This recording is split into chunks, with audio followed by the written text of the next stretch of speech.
안녕하세요. 이번 저널 미팅 발표를 맡은 학부연구생 이상우입니다. 제가 발표할 논문은 Stretchable Sponge Electrodes for Long-Term and Motion Artifact Tolerant Recording of High Quality Electrophysiologic Signals입니다. 본 논문은 ACS 나노에 기재된 논문이며 저널 임팩트 팩터는 15.8이고 엔지니어링과 마테리얼 사이언스 분야에서 Q1에 랭크된 논문입니다. 해당 논문은 설탕과 PDMS, PDA-PSS를 이용해서 스펀지 형태의 반건식 전극을 만드는 연구입니다. 먼저 인트로입니다. 소프트 일렉트로닉스가 유연성과 착용 편의성으로 웨어러블 모니터링에서 큰 잠재력을 보여주고 있는데, 특히 임상 및 이동 중 생체 전이 모니터링에 사용되며 이는 진단에 있어서 중요하다고 이야기합니다. 하지만 표준으로 사용되는 기존 AGCL 전극은 경직성과 작은 활성 면적, 또 전도성 젤의 건조로 인해 장기 사용에 한계가 있으며, 이러한 한계를 극복하기 위해 다양한 연구가 진행되고 있다고 언급합니다. 따라서 본 연구에서는 전극 피부 접촉 면적을 넓히고 모션 아티팩트를 효과적으로 감소시킬 수 있는 신축성 있는 PDMS 스펀지 전극을 제안합니다. PDMS는 액체 실리콘이며 경화제를 첨가하고 열을 가하면 굳어서 고체가 됩니다. 이때 굳히기 전에 PDMS 용액에 각설탕을 넣고 굳히면 다공성을 가지는 스펀지 형태의 실리콘을 얻을 수 있습니다. 각설탕 등 이런 설탕 결정 내부에는 이렇게 수백 마이크로미터 단위의 작은 미세 구조가 존재하는데, 이 각설탕을 액체 상태 PDMS 내부에 넣게 되면 PDMS가 설탕 내부로 스며든 채로 굳게 되고, 이렇게 굳은 이후에 물로 설탕만 녹여주면 똑같은 구조를 가지는 다공성의 PDMS 스펀지가 만들어지게 됩니다. 이때 사용되는 이 각설탕, 이 부분은 이건 이제 몰딩을 원하는 형태로 굳힐 수 있기 때문에 다양한 모양의 스펀지 PDMS를 구현할 수가 있습니다. 이 방법은 이 논문에서 처음 제안된 것은 아니고 2011년에 오일을 선택적으로 흡수하는 소재 제작 연구에서 처음 제안되었는데, PDMS를 굳힐 때 설탕만 넣어주면 되니까 친환경적이면서 또 저비용으로 대량 제작 가능한 것이 강점이라고 합니다. 자세한 제작 메소드는 다음과 같습니다. 먼저 각설탕을 원하는 형태로 해당 연구에서는 1.5cm 변을 가지는 정육면체를 굳혀주고 PDMS의 경화제를 10대1 비율로 섞어서 준비합니다. 이후에 음압 처리로 PDMS 용액 내부의 공기방울을 한번 빼내어주고 각설탕을 PDMS 용액에 담궈줍니다. 80도에서 3시간 동안 경화시킨 뒤 설탕과 함께 굳은 부분을 잘라내서 100도 물에 담궈서 설탕 거푸집을 녹여줍니다.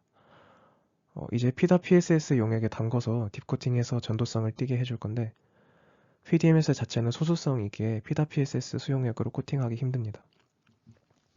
따라서 오토플라즈마 전처리를 통해서 친수성 처리를 해준 후에 피다 PSS 수용액에 담궈줍니다. 이때 피다 수용액에 에틸렌글리콜 5%가 첨가되었는데, 이는 피다 PSS의 전도성을 높이기 위한 도판트 역할입니다. 이렇게 30분 동안 딥코팅한 후 다시 80도에서 3시간 경화시켜서 완성합니다. 또한 비교 실험을 위해 사진 G처럼 평면 PDMS 위에다가 피다 PSS로 만든 전극 형태를 올려서 이런 평면 형태 전극도 제작을 하였고, 사진 J처럼 표준 AGCL 전극도 함께 준비되었습니다. 먼저 피부 전극 임피던스 분석 결과입니다. 비교에는 피다 PSS와 PDMS로 만든 다공성 타입 또 평면 타입 전극과 상업용 AGCL 전극까지 총 3종류가 사용되었습니다. 이때 다공성 타입 전극은 반지름은 0.5에서 0.75, 1cm와 두께는 235, 7.5mm까지 이렇게 다양한 형태로 제작되었습니다.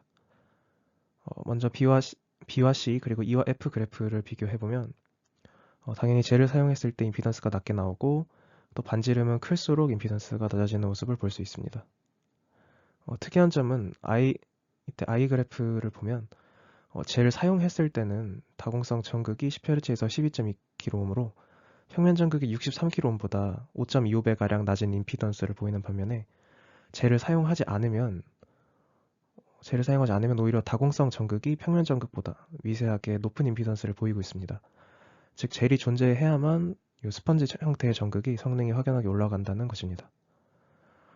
저자들은 이를 다음과 같이 해석했는데,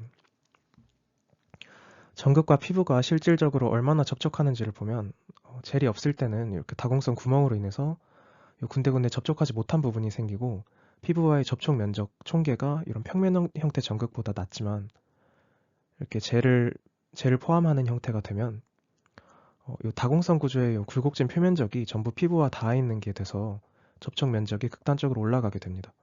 이때 만약에 다공성 구조의 모든 표면이 다 접촉 면적의 증가로 이어진다면 이론적으로 이 전체 스펀지의 두께가 두꺼울수록 이 표면적도 계속 이렇게 올라가게 되고 임피던스도 따라서 계속 감소해야 되지만 E와 F 그래프에서 보면 오히려 두께는 임피던스에 그다지 영향을 주지 못하는 모습을 보입니다. 이는 그림에서 보듯이 다공성 구조의 모든 부분이 젤에 의해서 원활하게 전도성이 이어져서 표면적을 늘릴 수 있는 건 아니고 일정한 두께까지만 다공성 구조가 연결돼서 접촉 면적 증가에 한계가 있기 때문일 것으로 추정하였습니다. 따라서 결론적으로 보면 다공성 스펀지 전극은 건식으로 쓰기에는 그닥 효과적이지 않지만 내부에 젤을 함유하도록 습식이나 아니면 반건식으로 사용될 때 가장 효과적임을 확인할 수 있습니다. 다음은 ECG 측정과 모션 아티팩트 저항성 실험입니다. 전도성 젤이 채워진 스펀지 전극과 평면 전극, AGAGCL 표준 전극 세 가지가 사용되었고 피아 환자의 양쪽 팔에 배치돼서 손목 스트랩으로 고정되었습니다. 신호는 1kHz로 샘플링되는 자체 제작한 기록 장치에서 기록되었다고 하고 60Hz 노치 필터와 200Hz 로우 패스 필터가 적용되었습니다. 모션 아티팩트를 유발하기 위해서 피험자는 실험 도중에 주기적으로 자리에서 일어났다가 앉았다 하기를 반복하였습니다. D그래프를 보면 결과를 볼 수 있는데 이때 이상하게 T파가 좀 큰 모습을 볼 수 있습니다. 이는 자체 제작한 장비에서 신호를 받을 때 필터링과 증폭 과정을 거치면서 생긴 특징이라고 합니다. 아무튼 T파가 이상한 부분을 제외하더라도 결과를 보면 PQRST를 구분할 수 있을 정도 신호 품질로 평균 75bpm의 ECG가 수집된 모습을 볼 수 있고 특히 상용 전극과 비교를 해서도 유사한 신호가 측정되는 모습을 볼 수 있습니다. 이후에 F와 G 그래프를 보면 모션 아티팩트가 발생한 부분의 결과를 볼 수 있는데 평면 전극과 AGAGCL 전극은 폭 1V 이상의 강한 스파이크가 나타나지만 스펀지 전극은 비교적 영향을 적게 받는 모습을 볼 수 있습니다. 확대된 데이터를 보면 스펀지 전극이 모션 아티팩트 영향을 완화해서 어느 정도 RP크도 관찰을 할 수가 있었다고 합니다. 근데 이때 유관과 스파이크 진폭 정도로만 이야기하고 전체적인 SNR이라던가 이런 수치적인 분석은 없어서 조금 아쉬웠던 것 같습니다. 저자들은 스펀지 형태가 동작 시에 피부 표면의 변화에 맞춰서 적응하며 일정하게 지속적으로 넓은 접촉 면적을 유지할 수 있기에 모션 아티팩트에 대한 저항성이 가능하다고 해석하였습니다. 다음은 장기 측정 실험입니다. 앞선 실험과 세팅은 동일하고 3시간까지 연속해서 ECG를 측정한 결과입니다. 스펀지 전극은 3시간 후에도 신호 품질을 유지하는 모습을 볼 수 있지만 평면 전극은 시간의 지남에 따라서 신호 품질이 점점 떨어지고 특히 AGAGCL 전극은 3시간 후에 신호가 아예 소멸하는 모습을 볼 수 있습니다. SNR도 스펀지 전극은 3시간 동안 6dB 정도 하락하였지만 평면 전극은 11dB가량 하락하는 모습을 보여주었습니다. 이는 전도성 젤이 다공성 구조의 내부에 저장돼서 증발이 훨씬 느리게 일어날 수 있고 또 피다 PSS 평면 전극도 AGAGCL 전극보다 증발이 느린 모습을 보아 피다 PSS 소재 자체도 금속보다 젤의 보존 측면에서 효과가 있을 수도 있음을 시사한다고 합니다. 다음은 실제 임상에 적용이 가능한지를 확인하기 위해서 하중이 가해질 때의 이두근과 분만 중의 자궁 수축 과정에서의 EMG를 측정한 실험 결과입니다.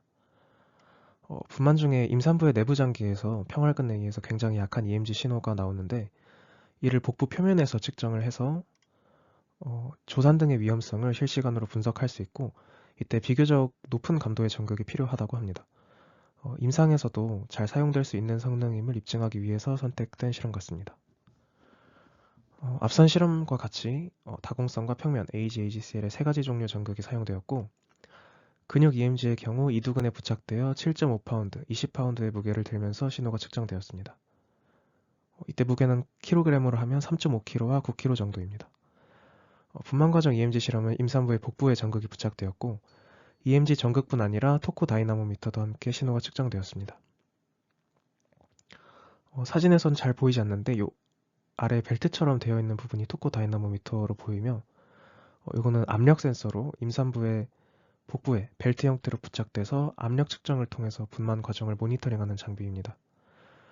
D그래프에서 이 결과를 보면 무게가 증가할수록 EMG 신호의 진폭이 커질 텐데 이거를 다공성 전극이 스펀지 전극이 제일 잘 잡아내는 모습을 볼 수 있습니다. 다음 F그래프는 분만 과정에 따른 EMG 신호 결과인데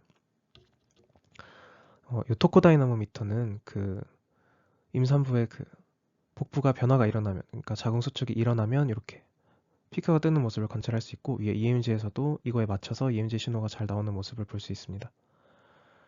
이때 다공성 전극이 이 진폭과 SNR이 더 높았다는 언급이 있는데 자세한 수치가 설명되진 않아서 아쉬운 부분인 것 같습니다.